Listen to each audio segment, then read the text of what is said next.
You're not 100% manually focusing? Oh, you trash. Like, you're not a real filmmaker, bro. Like, you're not even on my level. I only manual focus. So what do you guys think about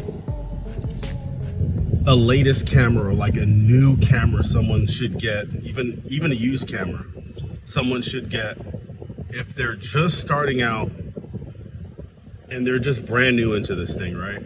I think that's a good discussion to talk about because there's just a lot of options out there, man. And I think honest conversations need to be had about this topic because there's a lot of different channels, a lot of different influencers, YouTube channels that review new cameras, even older cameras that are like sponsored by Sony or Canon, or they've reached out to a company and this company has like loaned them the camera to. So there's like, just to me, there's just too many incentives to be biased towards a system, especially if you are already in the ecosystem. Let's say you already own a bunch of Sony lenses and Sony cameras. Naturally, you're gonna like lean towards the latest Sony offering, whatever that is, whether that's the Sony a7 IV, a7S III, a6700, whatever the case may be. If you are already in the ecosystem of Sony, naturally you're going to be like, hey, yeah, Sony, get a Sony if you're first starting out. And I don't think that's necessarily being as honest as we can be as people like myself who have been shooting video content for years and years and years and have shot on multiple ecosystems, different brands, different lenses, adapting different lenses to different cameras, and they just have more experience in the field than someone just starting out. Let's say even in your first year. If you are in your first year of filmmaking or shooting videos, I hate to say it, man, but you're pretty inexperienced, and you are probably more concerned about getting the most expensive camera that you can possibly get that's completely out of your budget, and you're not thinking about it from a business perspective or from a production improvement perspective. For example, I'll give you an example. Would you rather have one a7 IV or two a6700s? If you're experienced and you do production and you do video production, whether it be event, wedding, birthday parties, anniversaries, whatever, if you've been doing that for years and years and years and years, your answer will be two a6700s every time. Your answer will be two a6700s because you realize that there's value in having two cameras over one. And if we're talking about an a7 IV versus an a6700 when it comes to image quality, in my opinion, they're exactly the same, okay? You can make the argument that full frame's gonna be better in lower light and it's gonna have more depth of field and all these other little tiny little nuanced things. But at the end of the day, if I was to shoot a scene with an a6700, take the lens off of that a6700 and put it on an a7 IV and shot the same exact scene with the same exact settings, you wouldn't be able to tell the difference. You know it, I know it, stop the cap. Two cameras brings much more production value than just having one, especially if you shoot weddings. Especially if you shot any events, especially if you shot anything that you got paid for. Two cameras is always better than one. Hopefully we can spark a little discussion for individuals who are just kind of getting started. Maybe you're like 6 months into this thing.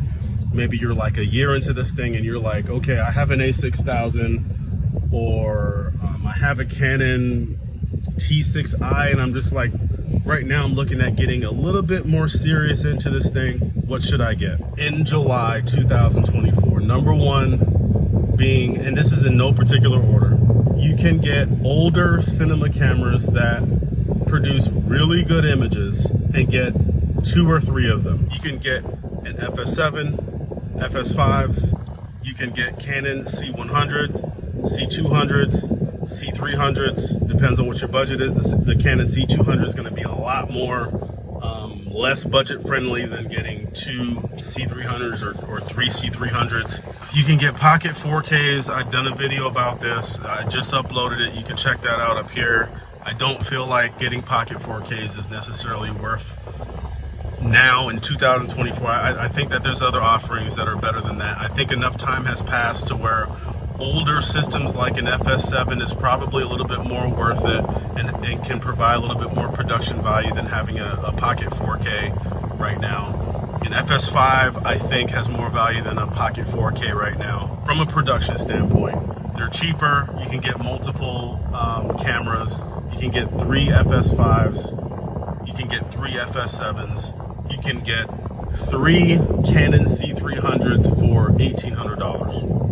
Look on Adorama. They go for $600. Full kit, everything you need: batteries, charger, top handle, microphone holder. You're gonna need to purchase a shotgun mic for each one. But other than that, they're ready to go as soon as you buy them. 600 bucks. For 600 bucks a pop, you can get 3 C300s for a lower price than one GH7. You still need lenses, I get it. But my point is, you can have 3 bodies, very capable bodies, that you can rely on to work day in and day out as your workhorses for 1,800 bucks. If your budget is a little bit higher, and let's say, I don't know, let's say you have like a $3,000 budget, or let's say you're looking at getting a Fujifilm X-H2S or an R6, R5. I'm talking about like cameras that are around $3,000. C70, much more than $3,000. But if you're looking at spending $3,000 or more, what other options are there for you if you're just starting out and you're like, hey, I want to get like pretty serious into this video production thing? I think that the Sony a6700, you can't ignore it. Okay, you cannot sleep on the Sony a6700. I slept on it for a year now, and I keep revisiting it, and I'm just like, this thing just has way too much value for the price. This thing has way too much value for the price. $1,300 new, $1,100 to $1,200 on the used market. You can get 3 of them. You can get 2 of them. You can get the 18 to 105 f4 lenses for $400 or $500 on eBay. Power zoom lenses, great for video. Sony has so many offerings when it comes to video lenses that have power zooms. It's ridiculous. You can spend $2,000 or you can spend $600. It doesn't matter. You can get you a really nice power zoom, 16 to 35 power zoom for like $700, $800. If you want a little bit better quality in lenses, you can go Sigma Art. You can get the 50 to 100. You can get the old school 18 to 35. You got 5-axis image stabilization inside the 6700. So when you put that Sigma 18 to 35, it's stabilized. Sigma just came out with a 28 to 47, I think it is. Weird focal range. But I do think they came out with that lens to kind of rival the old school 18 to 35, so that way when you put it on a full frame camera, you get kind of the same focal range. Like I said, man, these are options for you. I think that, just in my opinion, if I was starting out today, A6700, I'd probably get 2 of them. I'd get 2 18 to 105 f4s, and I'd get a 50 1.8, so I have a really good low light lens for getting B-roll. Those lenses go for like $150 to $170. So $2,400 for 2 bodies, about, if you're getting them used. I would say $500 for each one of the 18 to 105. So we're looking at $3,400, and then another $150 for the 50. So, I mean, you're looking at $3,500. Okay, so if you're thinking about getting a camera and spending $3,500 just on the body, now we're talking about pretty much a production setup, so that you have at least 2 or 3 cameras that you have at your disposal, so that your production value is up here instead of down here. You didn't sacrifice image quality necessarily, because the A6700 has great image quality, What else? Like, what other camera can you get for $1,300 that's shooting 4K, 10-bit 422 internally, other than the FS7, other than the FS5 shooting externally? Like, if you had to go Panasonic offering, you're talking about the GH7 for $2,100, $2,200 just for the body. 4K 120, 4K 10-bit 422, 1080 120, up to 240 variable frame rate. It's all the same specs in the A6700. It's scary. Look at the difference between the GH7 and then the A6700. And you tell me, what would tip the scales for you to buy a GH7? It's a smaller sensor. The IBIS is probably better. I would give IBIS to the Panasonic, obviously, but your low light's going to be the same. Your image quality is going to be pretty much the same. I will admit that the GH7 will probably give you just a little bit better image quality, but at this point, 2024, man, image quality is like kind of like on par no matter where you go. You could get a Fujifilm X-H2S, and then you could compare that to a Sony A7 S3, and it's pretty much the same. The only difference is going to be in color science. That would be the only thing that tips the scales. I just really, like, if you're a person that just really loves Fujifilm color science, you're like, I'm gonna go ahead and get the Fujifilm, spend a little bit of extra dough. I get it. To me, Sony color science is meh at best. You've got to get creative with Sony color science. S-Cinetone, great profile. Cine 2 is a really good color profile. If you are kind of savvy into color grading a little bit, getting a little bit creative with the colors, knowing how to color contrast in post. But if you like really don't like doing the color contrasting in post or the color grading in post, guys, I would probably just get a bunch of C300s. When I look at C300 footage that's been shot properly, because, oh, by the way, if you are not exposing properly or just pretty much perfectly with the C300, your shots aren't going to look very good. They're going to look really bad. But if you can expose properly and get your white balance locked in where it should be, if you shoot in wide DR on the Canon C300, I hate to say this might make some people a little bit upset, but it looks kind of like an Airy Classic. Like, look at these shots that I'm showing you right now and tell me this doesn't give you Airy Classic vibes. Like, the C300 is crazy. We're talking about 16-bit color depth in 444 ProRes on the Airy Classic, and then we're comparing it to 8-bit 420 on a codec that's shooting in 25 megabits per second. This is crazy. People have been sleeping on the Canon C300 for years, and so you haven't really seen a whole lot of content with the C300. But I urge you, go on a hiatus where you're just like on YouTube and you're looking at C300 content, and your mind's gonna be like low-key blown. Like, I'm dead ass. From an image quality standpoint, it is starting to show its age. I will admit that. But if you're just producing content on YouTube, or you're just making content for social media, and you're not delivering content to be shown on a big, huge projector, or you're not doing like motion picture films for Netflix or something like that, I hate to tell you this, but you really don't need that much resolution to produce an image that looks great.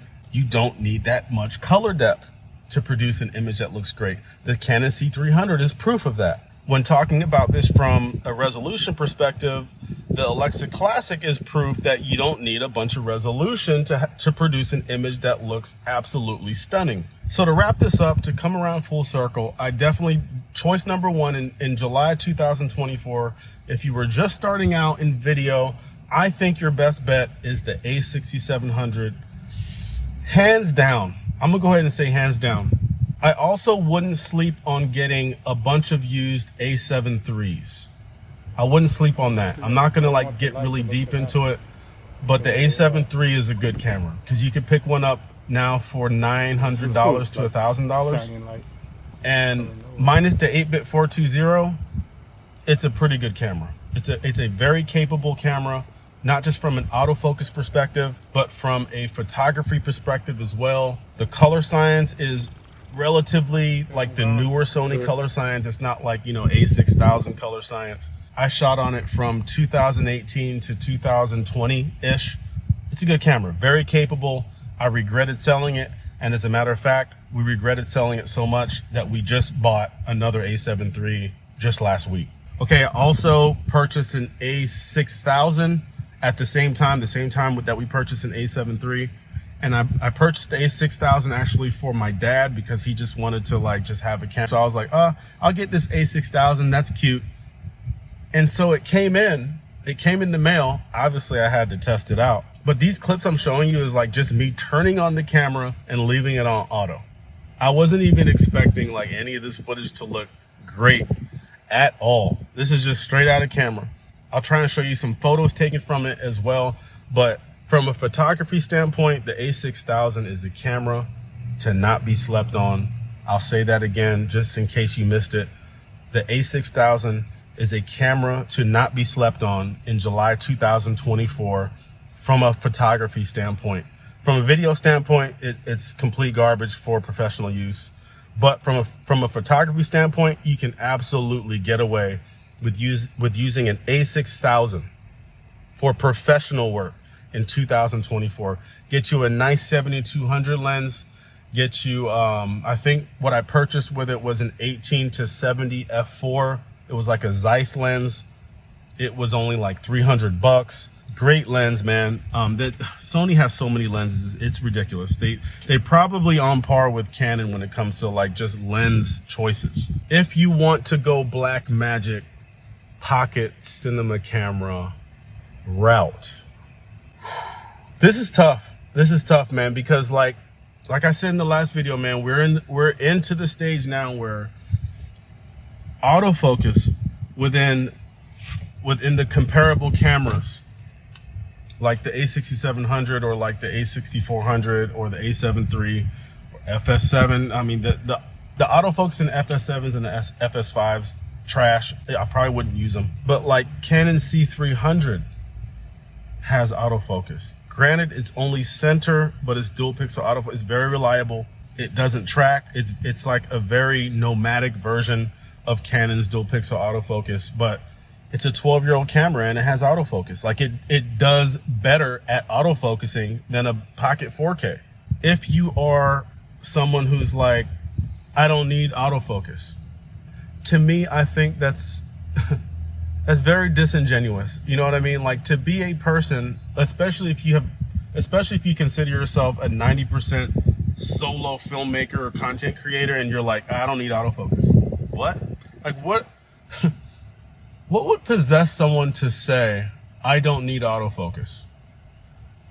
That's just crazy to me. Like, I've tried to shoot myself without using autofocus, and it's very awkward. Like, it's extra steps that you don't have to do if you just have face tracking autofocus. It's crazy. It almost seems like someone speaking from a position of like ego, or like it's just too much pride.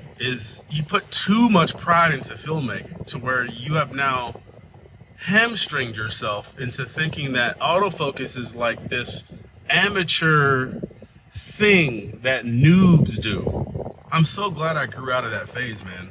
And you know, I shot on Pocket 4Ks for so many years, and I've been manually focusing for so many years, that when I finally went back to using autofocus, I just saw the value in it right away. I was just like, this is crazy. Because you got to remember, I came from A7 III with great autofocus, and I basically took it for granted, right? I was like, man, it's all about manual focusing. You know what I'm saying? If you're not manual focusing, you trash, bro.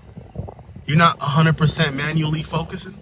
Oh, you trash. Like, you're not a real filmmaker, bro. Like, you're not even on my level. I only manual focus. Like, there's nothing I do that needs autofocusing. That's crazy to say that. Like, I just can't imagine myself saying that anymore. That's ridiculous. There's not a moment in time where you don't need autofocus? Really? Like, You don't do any gimbal work at all? Bro, I barely, very rarely, I have a Ronin M. That is like how, that's how much I don't use gimbals. I still have a Ronin M from like 6 years ago, bro. It's a 8, probably a 10-year-old gimbal. I don't know when it came out, but I have a Ronin M that I use probably once every 2 or 3 months. I'm like, I'm gonna do a push-in. I like this would be really good for a push-in, right? And so I'm like, oh, I got a gimbal. Let me put the C300 on the gimbal, and guess what? It has autofocus, so I don't have to worry about focusing. I can just let the camera focus. It's reliable, as long as I'm center framing. Like most push-ins are center framed. It's great. How do you do a push-in or pull out? Let's say if you're doing a music video and you're doing a scene where you're pushing in slowly and then you're pushing out slowly while the artist is performing, or while the talent's doing their bit, right? While the talent is performing, you're pushing in, you're pushing out. How do you do your push-ins and push-outs and maintain focus? I'll tell you how you do it. You stop that iris down to like f5.6, f6.3, and you just make sure, and you go as wide as possible. That way everything in the frame is in focus. That's how you focus when you're a manually focusing guy that is for some reason against autofocusing. You just like stop the lens down to like f5.6, and you're like, cool, I'll just like shoot it dark or whatever. Like now your image is underexposed, or yet now you have to bring more lights in. When we all know that like a 35 or a 50 mil on a gimbal looks better, in my opinion, a 50 mil on a full frame camera, for example, to me just looks a little bit more filmic than 16 wide pushing out. Guys, I see the value in wides. I see the value in tights. I see the value in all focal ranges. So if you're the person that's like, oh, I'll just go wide and I'll stop my lens down when I do gimbal work, that literally means you're hamstringing yourself to only getting wide stop down shots on a gimbal. Because you can't do tights on a gimbal with a wide open aperture. You can't do that, because how are you going to focus? You have like, 3 or 4 inches that you can push in and push out, and you're just like going in and focus and out of focus. And then when you're in post, you can only use the part of the clip that's in focus, or you just wait till it's like out of focus, then goes into focus, and you cut and then go to another scene. Like, I get it, man. Guys, why do that when you can have an entire clip that's usable because the camera's face tracking autofocusing while you're pushing in and pushing out? Why? To be at 50 mil, to come from, let's say, a wide angle shot where you're far away from the subject at 50 mil on a full frame camera, I'm just giving you an example, and to push, to have the ability to tap on the person's face and then have the camera track the face or even the eye, depending on what kind of camera you have, and just push all the way into close to where the framing is like just above the collarbone, and then to pan all the way back out to like medium to about here, and then push all the way back in. Like, you cannot do that manually focusing. You just can't do it. I guess you can if you had a wireless follow focus that you were actually manipulating while you pushed in, but guys, you're gonna miss focus at some point, and then your framing might be off because you're having to do 2 separate things, or you get a focus puller. That's the other way you can do it. But like we already established, we're talking about this coming from a perspective of a solo filmmaker. You may not have a focus puller. Have you guys ever tried to have one of your friends focus pull for you with like a 50 or an 85 while you push in? It's not working, man. They suck.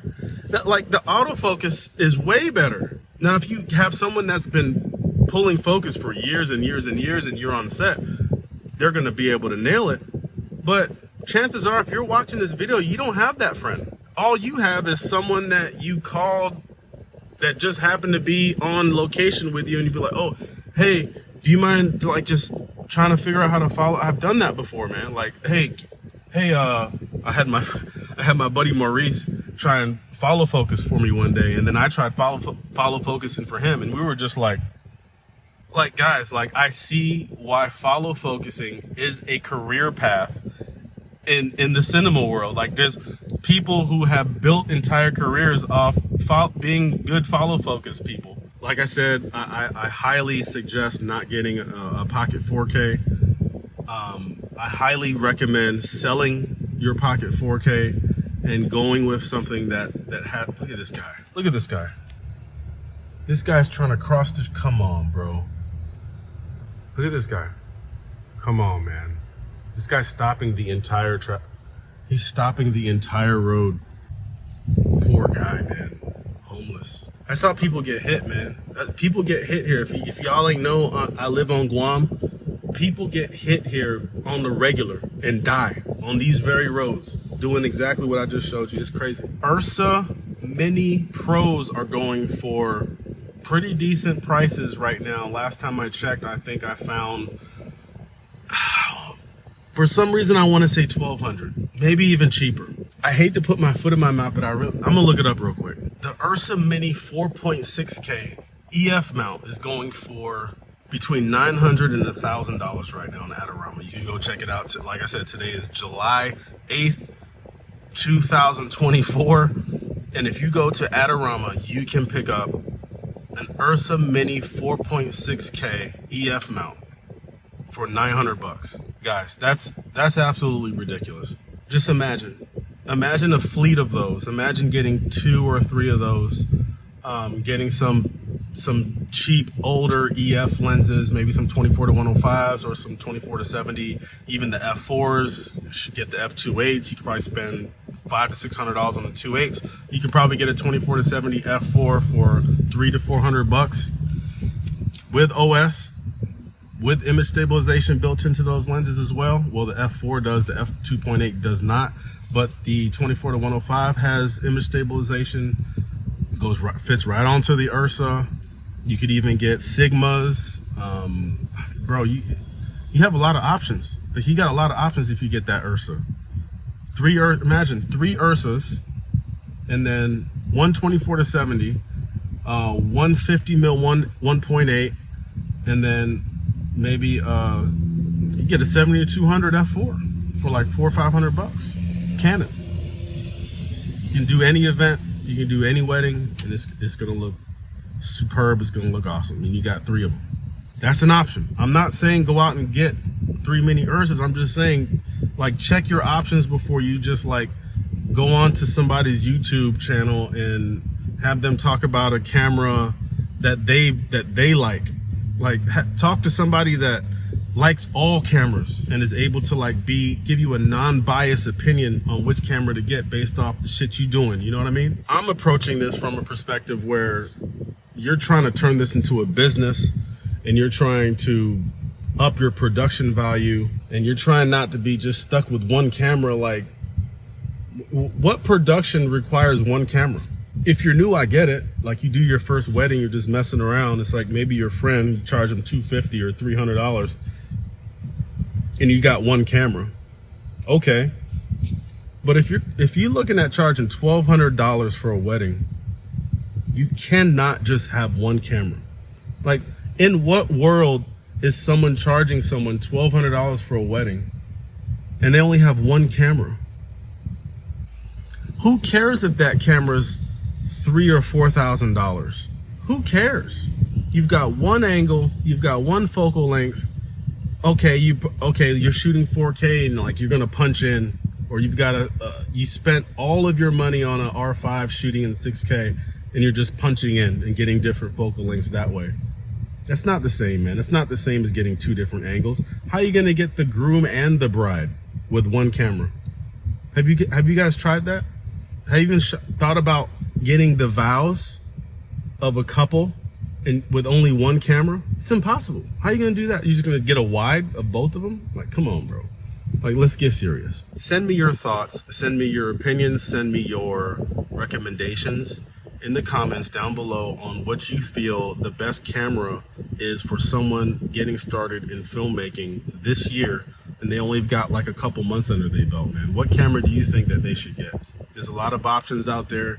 I mean, you could even get old school Black Magic cameras for $500 a pop, and you can get 6 of them hoes and just have a whole bunch of angles. Get all the angles you need. There's drawbacks to that. I get it. Power consumption, workflow is probably a little bit more sketchy because now you're dealing with DNG files. It's a post-production nightmare. But what are your thoughts on what someone should get if they're just starting out? I've already gave you my opinion. I think that someone should go out and get 3 A6700s, get an 18-105, and get 2 other prime lenses of your choice, and just go and just start getting to work.